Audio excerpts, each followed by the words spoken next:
అన్ని కష్టాలు నాకే అని బాధపడుతున్నావా? ఎందుకు రావు? నువ్వు ఎంచుకున్న నిర్ణయాలు అలాంటివి. కానీ బాధపడకు. ఎప్పుడు నేను ఒంటరినని మాత్రం ఫీల్ కాకు. ఒంటరి వాడు వెనుక 1000 మంది ఉన్నారని ఆలోచన మాత్రం మర్చిపోకు. ఎప్పుడైతే అనుకున్న నీ బంధువులు నువ్వు పిలిస్తే రారో, నువ్వు గెలిస్తే తప్పక వస్తారు.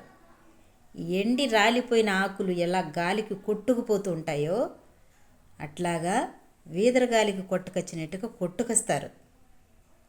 నువ్వు పిలిస్తే రాని బంధువులందరూ నువ్వు గెలిస్తే మాత్రం తప్పకొస్తారు. అందుకు నాకేనా ఈ కష్టాలని మాత్రం బాధపడకు.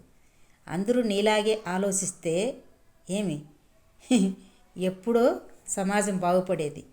కానీ అందరూ నాలానే ఆలోచించాలని మాత్రం నువ్వు తప్పు ఊహల్లో తేలిపోకు.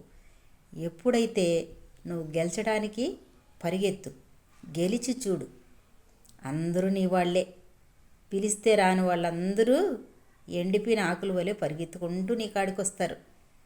అందుకు కష్టాలు నాకేనా అని ఎప్పుడు చిగ్గుపడకు, చింతపడకు. నీ ప్రయత్నాన్ని మాత్రం ఆపకు. గెలవడానికే ట్రై చెయ్యి. ఏమంటావు ఫ్రెండ్? రైట్ అయితేనే లైక్ కొట్టు. బాయ్.